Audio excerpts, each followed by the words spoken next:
Hey, my name's Anthony. My name's Alex. And we are the PTA Podcast.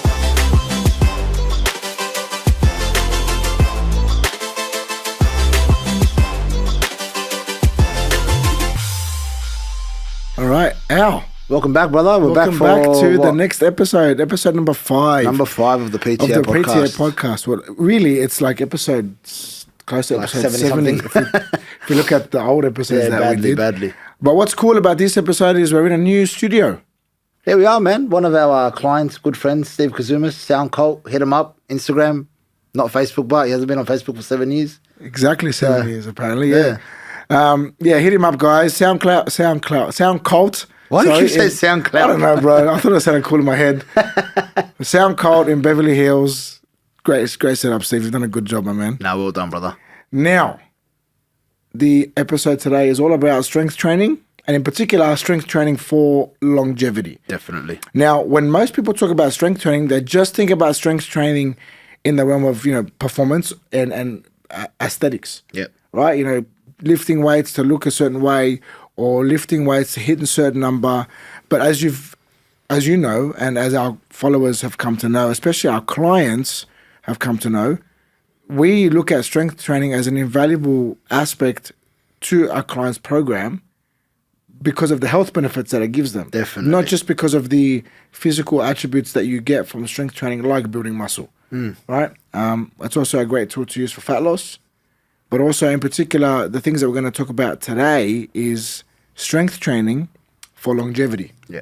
And why strength training is an important aspect for somebody's longevity. All right, so I'm going to let you start because I know there's a lot that you can kind of break down for us as well. But in particular, Alex, talk to us in particular about some of the benefits around, bone health, hormones, and metabolism that come directly from strength training. Yeah, awesome, man, awesome. So let's talk about metabolism first. Has anyone, and I want you guys to just think about this question, has anyone ever felt really hungry after a strength training session?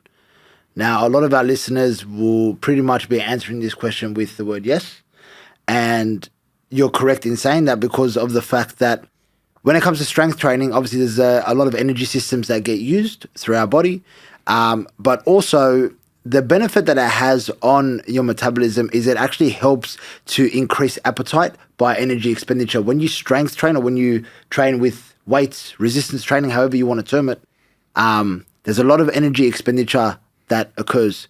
And when it comes to someone's metabolism, when it comes to someone's appetite, it can actually boost that, especially with the energy expenditure that occurs through strength training as well. And this is why, going into what Anthony mentioned about fat loss, strength training is very, very important when someone's goal is fat loss. And that is because the body burns more energy at a resting state with the more muscle that you have or that you're building within your body.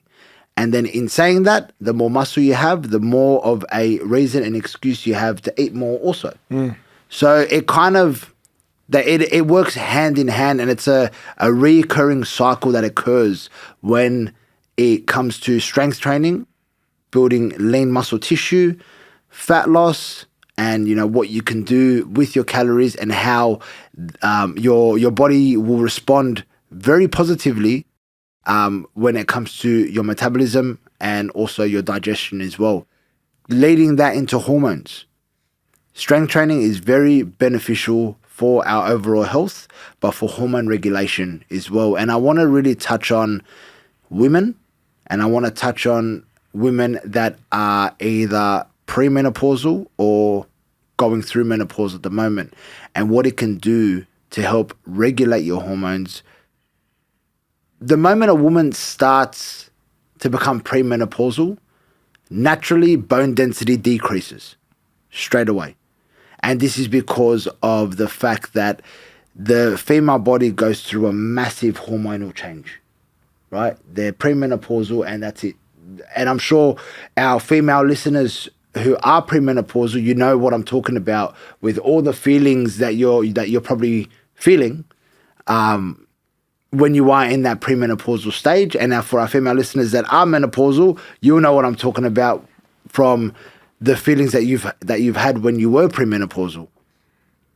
because of all those hormonal changes, your bone density starts to decrease very heavily, very heavily. And what ends up happening is you become brittle, you become much more susceptible to injury, and things like ligaments, tendons, joints start to become fragile. This is where strength training is so important for women that are premenopausal, for women that are going through menopause. Because of all these hormonal changes, strength training will help boost and increase bone density, right? You can't escape it. It's going to happen. It's a natural thing that happens. You can't escape it. What you can do, though, is manage it, and you can also improve it, right? And if you listen back to one of our episodes before where Anthony was speaking about our client that had, bone density issues and her bone density was decreasing, strength training also improved that. The results and the tests were there to prove that as well. So that's one aspect that a lot of women start to struggle with them when they become premenopausal and menopausal. And they start to experience aches, pains, sometimes injury. And this is where strength training becomes so important for them to improve their health, improve their hormones. Things like estrogen, and don't forget, ladies, you guys also have testosterone in your body. It's a much smaller amount compared to men, but you guys have testosterone in your body. So things like your estrogen, your progesterone, your testosterone, they start to fluctuate, right? They start to go up and down. And I'm sure you've all felt, at times that you've felt, your emotions are heightened. You felt low on energy. Whatever else comes with, premenopause and being, in that menopause state, strength training can help regulate those hormones. It will do wonders for your nervous system. It will do wonders for your immune system, because all those things start to suffer when it comes to going through those cycles. Steering away from females that are, within the cycle of premenopause and menopause. In general, the human body loves strength training. If you look at way back in the day, our ancestors, they were very physically active, right? They might have not been lifting a barbell, but they were doing a form of strength training back in the heyday, when it came to hunting and gathering and when it came to surviving in general. There was constant lifting, everything was manual labor. All of that can fall under the category of strength training. And so what that does for the human body is it will take it from being in a weak, brittle state to boosting it, improving it. Things like confidence will start to improve. Your mental focus and awareness will improve. Your energy levels will improve. You'll start to have feelings of, like you're almost like you're indestructible, even though no one is. You'll have those feelings of being indestructible.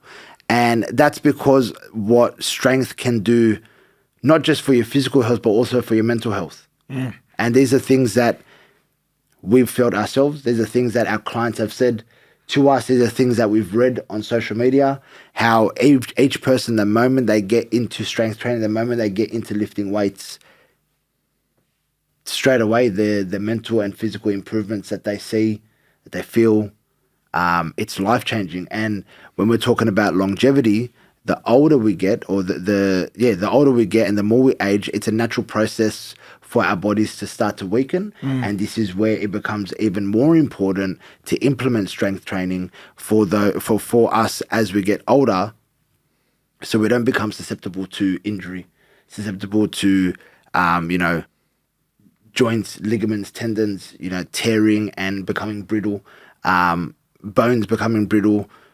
As we know, as we get older and we become a lot more elderly, our risk of falling becomes higher. And there have been so many cases where they've done studies on the elderly that have undergone a 12-week resistance training program and a 12-week of doing nothing. And the group that went through that 12-week resistance training program, again, in the elderly, and what I mean by elderly, they were minimum age 60 and above, bone density increased. When they did, not get them to fall over, but when they did tests on how much impact their bones could handle, that increased, which meant indirectly risk of injury became better. Whereas the group that wasn't doing anything for 12 weeks, their health declined. Their risk of injury increased. Their bone density declined. And so those little examples through that study that was done ultimately show that it doesn't matter how old you are, what stage of life you're at, what walk of life you come from, strength training is going to have the same benefit on me, on you, and on everyone within this world because our human body was designed to undergo some form of strength training. Yeah. Look, I want to touch on a few things. You mentioned a lot of good things there. Alex spoke a lot about these things that are happening, especially on the topic of women and menopause and perimenopause. So I want to talk about the whys behind them. You talked about how they feel and what happens, but let me go in a bit more detail as to why. Now, I pulled up something on my phone with a PDF that I put together, a few years ago in relation to this, because we do train women who are going through these things. So it's only right that I do the research and I speak to the right people so that the process that I take these ladies down with training and nutrition and supplementation advice is the right thing for them. So the reason why, hormones get affected is because when a woman goes through menopause, all right, there is a massive hormonal shift that happens within the body, primarily due to the decline of ovarian function, right? This impacts nearly every single system in the body, and here's what happens hormonally. Estrogen drops significantly. Now, because the ovaries stop producing eggs, estrogen levels literally plummet. Estrogen regulates the menstrual cycle, keeps bones strong, maintains skin elasticity, supports mood, and a lot more, right? So this is what you were talking about with how they feel certain ways, or they might feel a bit emotional one day, or their bones density might decrease. This is why, right? Other things that can happen are things like hot flushes, decreased libido, and obviously increased risk of osteoporosis, as well as mood fluctuations, right? Now, the next one is progesterone nearly disappears. It pretty much goes, right? No ovulation means no progesterone production by the body, right? Progesterone's role is to balance estrogen and support sleep and calmness. If that's not there, women's sleep become really bad. They sometimes get anxious or really irritable. And there's definitely an irregular or heavy amount of bleeding due to that perimenopause state, right? The next thing is testosterone declines gradually. Yeah. Yes, women produce test as well, by the way. Supports muscle mass, libido, energy, and something as simple as mental sharpness or alertness, right? Low levels can contribute to things like fatigue, no motivation, decreased muscle, and reduced libido. The last one that I want to talk about is cortisol may become even more dominant, right? Now, cortisol is a hormone that we always talk about, and because of the fact that stress is increased into the body, because of what's going on, the sensitivity and poor sleep can cause cortisol to rise, right? This can worsen things like belly fat accumulation. It can cause sleep issues. It definitely causes insulin resistance, right? Which means that the body's ability to metabolize carbohydrates becomes worse and worse. Yep. So when we look at these hormonal changes, the next question we get is, well, how can I help myself through this process without going onto some kind of medication, which makes me feel even worse, right? Because unfortunately, gynecologists or female health specialists just throw medication at it because they don't actually understand at a deeper level the root cause of what's going on. Or they're not willing to investigate further and actually put the time and effort into helping out these people that are in front of them. They just put medication towards them because that's a quick fix. Next person, please. Right? So when we talk about what we can do with their lifestyle, in particular strength training, this is what strength training can do, which is remarkable. Now, when I was reading this and typing this up and making this, it was amazing what I was reading, right? Strength training boosts estrogen metabolism and it mimics its effects. Look at that. So while strength training doesn't actually increase estrogen levels, it actually helps the body use what little it has left more efficiently. Yeah. Just by lifting a bloody barbell or some dumbbells, right? It also mimics estrogen's role in supporting bones, muscles, and the metabolism. Now, the impact of this is that it reduces things like hot flushes, it improves energy, it protects our joints, and it enhances the body's composition. Ladies come to us with fat loss goals. Hello? You want to improve your body composition? Drop the cardio or the endless hours of cardio and come and do some strength training. Exactly right. The next thing is it helps prevent osteoporosis by supporting bone density. You touched on a client of ours that I spoke about in one of the last episodes about what happened to her being diagnosed with early osteopenia, which is early onset of osteoporosis, to not having that ever again, just by simply strength training and taking the right kind of supplements for her. This is exactly what it does. Strength training loads the bones, triggering them to stay strong and even rebuild, right? The impact of this is obviously it reduces fracture risk, it strengthens the hips and the spine, it increases long-term mobility and independence. Now, when we're talking about strength training for longevity, they can't get more longevity based than that, right? And the last thing that I want to highlight, there's two more actually. One, it improves your mood, sleep, and brain function. Okay. Resistance training increases things like dopamine, serotonin, and GABA, which help balance mood swings triggered by low progesterone. Right? You ever heard the saying, guys, when you're stressed out, train? Yeah, That's why. Nothing ever improves. Sorry, let me rephrase that. Nobody ever feels worse off after a workout. Definitely right? not. And this is, again, one of the reasons why. It also reduces cortisol and improves sleep quality. Right? You can sleep 8 hours and wake up feeling like rubbish. You don't need to sleep more. And we touched on that stuff. You need to sleep better. Yeah, we touched on that stuff in one of our previous episodes as well. And then the last one is it regulates insulin and reduces belly fat. Right? Everybody comes to us wanting to lose belly fat. These women that have this going on, it's a thing that they can't get out of going through because it's a natural part of life for them. So let's support them through it. Exactly right. Let's make it the best kind of experience, for lack of a better term, that they can go through, as opposed to feeling like they're helpless and drowning in their own, things like mood swings and there's hot flushes and no sleep and being anxious and putting on body fat and feeling like they're weaker and almost feeling like there's no hope for them with improving themselves as they get older. Yeah, 100%. Right? And to pretty much just simplify all of that for our listeners, what strength training will do is it will force your body to want to remain healthy, to want to remain strong. That's in a nutshell what it will do, right? And if someone is going into the gym, and again, doesn't matter how old you are, doesn't matter, again, what walk of life you come from, if someone's coming into the gym or wanting to make the mental choice and decision to want to feel better, become healthier, change their lifestyle, change their body composition for the better, and you're looking for a starting point, honestly, I would actually say start just with strength training. Don't overcomplicate it.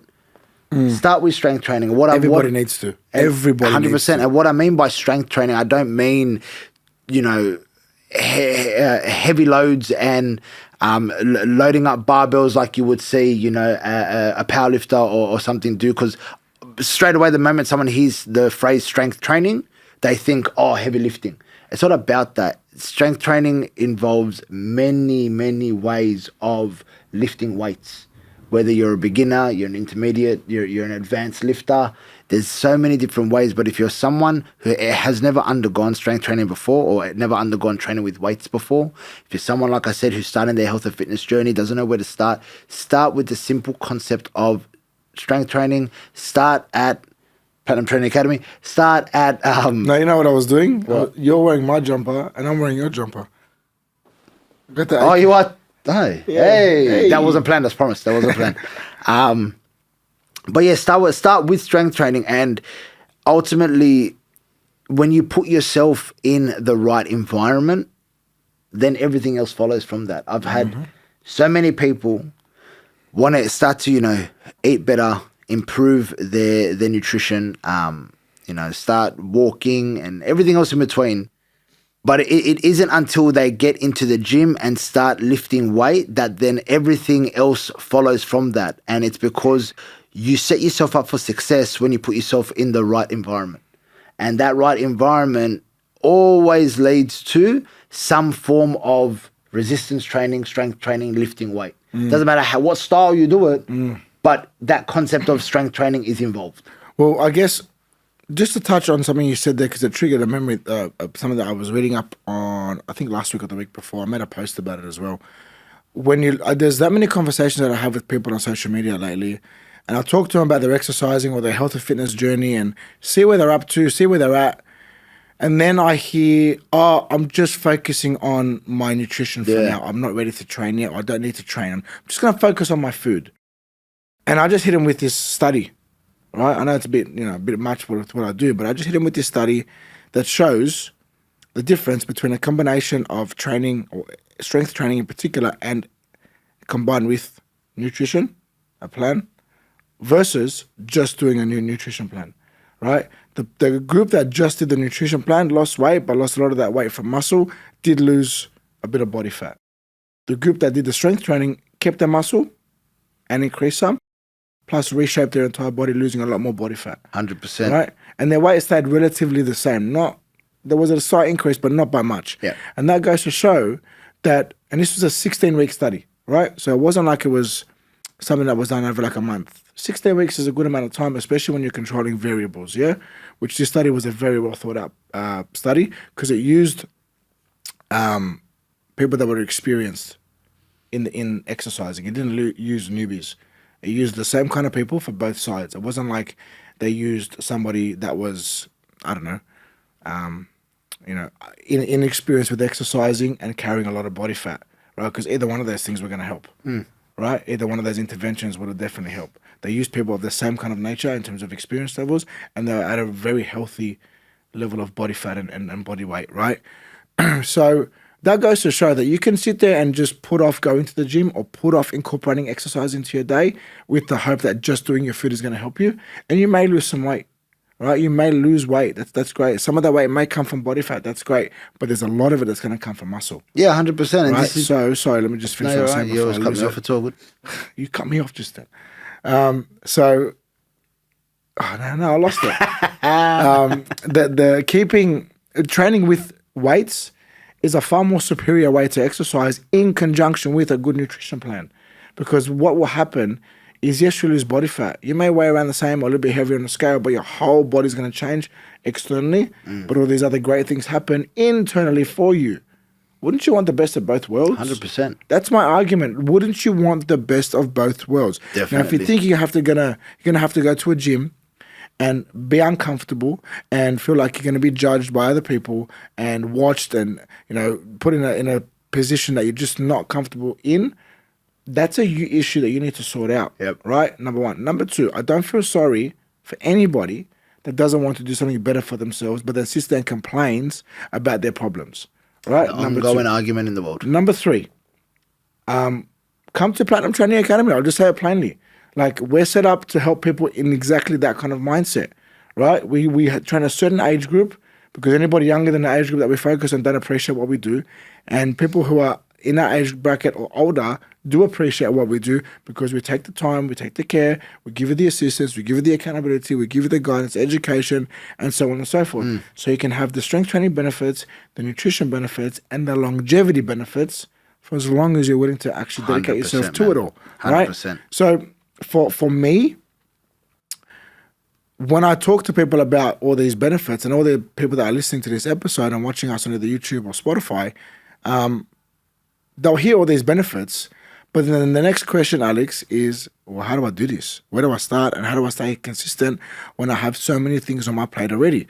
And the niche that we look after, generally speaking, are parents with Kids. children who have school commitments and sporting jobs. commitments and jobs, and they work full time and they run around like headless chicken. How can they actually manage to be consistent with it all without the feeling of overwhelm when they think they have to add another 5 things onto their already busy plate? Or full plate. The best way to do that, have someone keep you accountable. Yeah. Right? But The reason why I say that, though, in particular, is because when you have someone keep you accountable, that person is also helping you design the most sustainable plan to meet your schedule. that's what I was looking for. Good man. So then that accountability is there. But if you ultimately, just as an individual, can create the best schedule for you that's sustainable, right? However, yes and no. However, I'll tell you why. Yeah, go. but what I mean is, however, if you don't have someone keeping you accountable, right, then you're going to fall into the own trap of your excuses. Then on the other side, you may think you're creating the best plan that's sustainable for you, but ultimately as individuals, we are always going to subconsciously make excuses and feel sorry for ourselves. So we need someone in our corner keeping us accountable and hitting us with the hard truths. Yes. This is where now both of them come together. right? I'm gonna have to disagree with you, bro. Really? I think you're missing a key ingredient in Go that. for it, go for it, go for it. What have I thing missed? that What have I I'm- missed? I think that I think you're missing. You're wrong. The thing that I think you're missing is Anthony Cassis. that. But it's not so much about the fact that they feel sorry for themselves and then go back into their own kind of place of excuses. It's the way in which they're planning these things may not be done correctly, because when we put together our plans, 9 times out of 10, when we're doing things for ourselves, what are we trying to be with everything that we do? Perfect.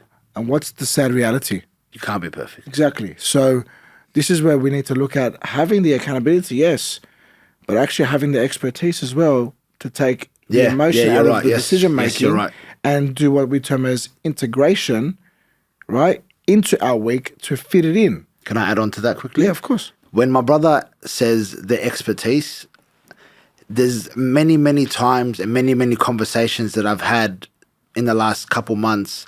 And the example that I use is, and I always ask the person, what do you do for work? And they might say, I'm a bricklayer. I go, okay. If I need to lay bricks, am I going to do it myself or am I going to ask a brickie to do it? And they'll go, no, you ask a brickie. I say, why? And they'll be like, because you don't know how to do it. Exactly. I don't know how to lay bricks. So why am I going to think that I can be the best bricklayer when I'm a PT?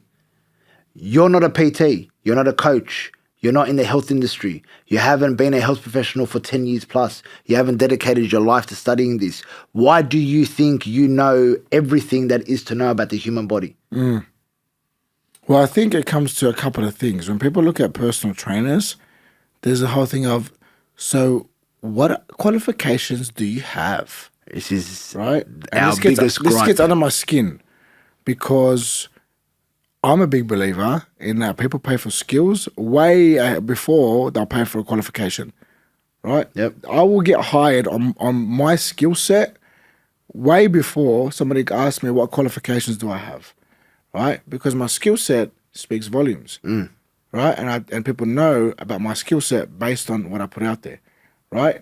And when you talk to individuals who are willing to trust me with their health, and then my skill set gets them to where they need to be because of the study that I've done and the research that I do and the mentorships that I've undergone over the last 15 years, on paper, I got Cert 3 and 4 in fitness.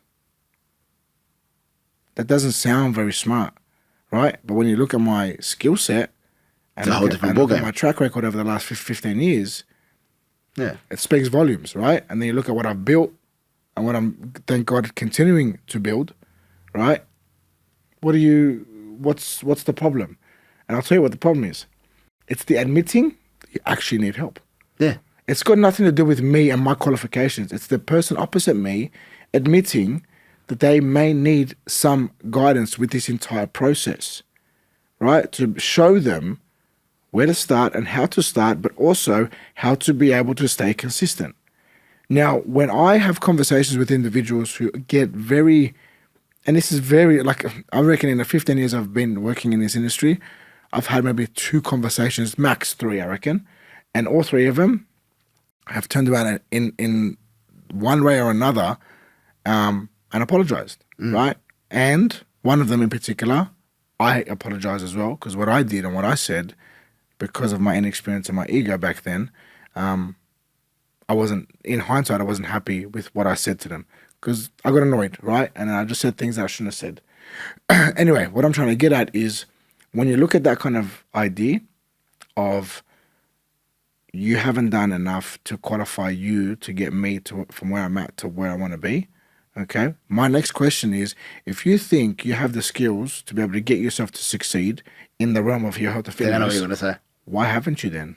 Why do you look like that? Well, my question is, why are you sitting in front of me talking to me now? Exactly, right? So again, it just needs, people need to be okay with the fact that there are certain people that are going to help them with things that they may not fully grasp themselves. 100%. Right? And the reason why I say that is because I've been a coach for 15 years, right? I've been in the industry since I was 16, though. I've had coaches my whole career. Yeah. For different things. Why do you think I've succeeded as much as I have? 100%. Why do you think when people say Kingsgrove for gym, I'm the first one that pops up on Google, right? Why do you think that? 100%. And I haven't paid for one Google ad. Yeah? So when that is the case, it's because of the hard work that I put in, humbling myself to know that I don't know it all. And that I'm emotionally going to make decisions for my business 9 times out of 10 because I love my business. Yeah, definitely. Right? And fear sometimes can really get in the way with your decision-making process. So when I employ somebody to help me, I look at their track record. I don't look at their qualifications. I look at their track record. Okay? My business coach, at the moment, I don't think he has a business coaching degree, whatever, if there even is one, right? But his track record speaks for itself. Right, his track record is amazing. With how he did it for himself when he owned his own gym, his experience in the industry, the people that he's helped. And now how he's doing it for everyone else.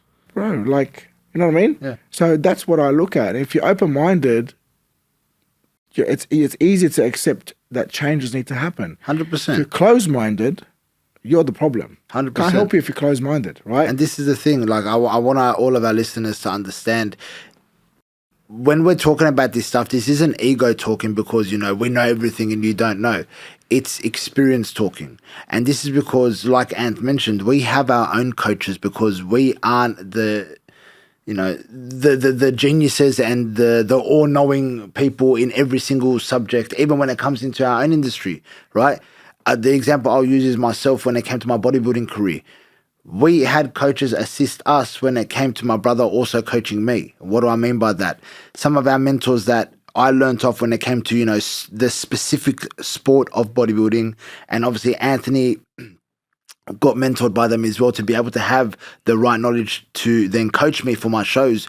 We stripped our ego back and said, yeah, sweet, bodybuilding is a specific sport. We don't know all the ins and outs of it, so we're going to go find out. We're going to educate ourselves. And 100%. So we met with Rawdon Dubois and we met with Stefan Inev. Stefan Inev. The king, mate. The king, Stefan. You know, I sat with a good friend of mine who actually just recently became an IFBB pro as well, Kyle Raggio. Well done, brother. I sat with him as well multiple times and spoke with him as well. Like all these different people that we utilized ourselves because we wanted, well, Anthony wanted to be the best coach he could be for me, and I wanted to present the best physique possible on stage.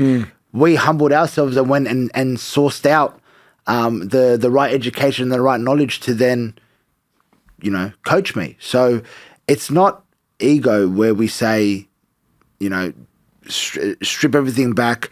You know, you don't know everything and it's okay if you need help.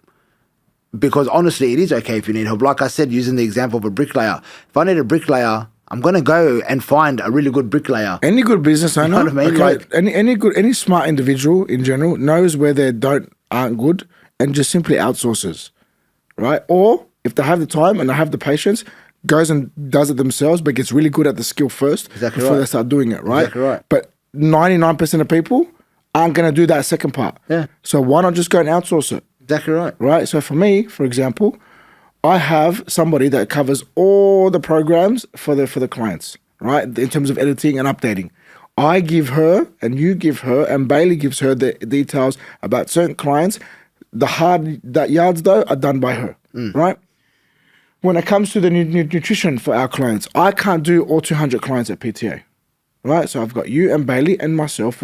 We coordinate that. We're growing. What am I doing now? Get Jagan on. I'll teach Jagan, who's a new coach of ours, how to do these things, and I'll run him through the modules that I did with you and Bailey, so he can be educated better and knows how to deal with the type of clients he's going to deal with, and then I mentor him as he goes through. Right? If you understand that, identify where you need to strengthen, and then work at strengthening that, or simply just outsource. When it comes to things like staying consistent, this is the problem with people in our niche, right, that find it hard to stay consistent. They can't let go, right? A good example is, I'll do my food myself. They make the same mistake again. They're busy, they're stressed, they haven't got time, they haven't prioritized it in terms of meal prep. What happens? They're left doing the same thing they did last week, going to 7-Eleven, running to Macca's, Uber Eats something, they're spending double the amount they should, or triple sometimes that they should be. They're eating poor quality food. They're not getting the results that they want. But then they come to me crying about my coaching program and how it's not good for them because they're not getting the result. But they're not actually understanding that anything that I'm trying to teach them. So they're not following anything I'm trying to teach them and understanding that it's actually them not making the decision to let go of the ego and to be okay with going, this is an area I need assistance with, Exactly right. Right? And the last thing I want to say before we kind of wind it all up, when it comes to staying consistent, okay, consistency is the easiest process you can ever do for yourself because it's a mindset shift. It's a perspective shift. Yep. Okay, if you understand that you're never going to be perfect at it and just really be okay with that, and then look at trying to be consistent, right, which may not look like what you ideally want it to look like, right, because of your expectations, you need to drop that. Yeah, definitely. And accept what consistency and realism is, right? Because realistically, I haven't been perfect at all this week with so many things, right? But what I've really understood is just tick as much as I can off and shift things over to tomorrow, Thursday or Friday, or move things around, whatever it needs to be, and get it done, right? Yesterday, I was in a mood yesterday because I couldn't train when I wanted to train. What did I do though? I shifted it down in my day and I found a gap and I got it done. That's it. And I felt better. It wasn't ideal, but what was it? I kept that consistency. That's it. And by the end of the day, I got everything that I wanted to get done. And then come today, I've woken up feeling way better, knowing that my day is planned for me and then I move forward. Exactly right. Right? When it comes to clients trying to stay consistent with their training, their nutrition, and their lifestyle goals, right? If you just plan ahead and then work at staying consistent with keeping that plan ahead for you, what's wrong with that? Yeah. I don't understand why people need to complicate it. I'll never get why they feel like they have to reach for the stars, right, on day one. Why can't you just work at climbing the ladder? Like, why do people have to feel like they have to be at step 10 when they haven't even done step 1, 2, and 3 and so on? Right? There's a lot of different reasons why. A lot of it is probably internal and probably a lot of their own expectations upon themselves and probably this judgment of if they don't do a certain thing by a certain time, then they failed or they're not good enough, right? But in the realm of consistency, in the realm of longevity, you're not training for today, right? You're training for the next 20 years. Yep. Yeah? So this is where the shift in your mindset needs to be. Definitely. Where do you want to be in 5 years' time? Well, my first ever business coach looked at me and said, Anth, where do you want to be in 30 years' time? I looked at him and I said, 30 years' time? He said, yeah. I said, I kind of do, 12 months, 5 years. Too little. You're not thinking big enough. Think about 30 years' time. What do you want people to say at your funeral? And I was like, where is this guy going? Yeah, I remember that. We typed that up. I remember that. It was the most confronting thing ever in my life. I hated doing that. What legacy do you want to leave? But it got me thinking differently. It got me thinking about the fact that I'm not training just for today. I'm not working just for today.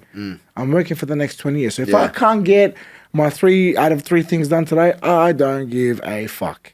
Right? Because I'll get it done. Yeah. Right? Because I know that hopefully I still got time to get shit done. Yeah, definitely. Right? If I don't need to drop everything and go see my son, I don't care if I've got nothing done today. I really don't anymore. Because I know I've got the rest of the week to do it. And it will get done. Yeah. Right? 100%. Now, to bring it all back, when it comes to where to start, this is ultimately where it starts. Yes, we've elaborated heavily on it, but this is honestly where it starts, right? Whether it's strength training, whether it's, just overall coaching, whether it's nutrition, whether it's just a completely new health and fitness journey for an individual, this is where it starts.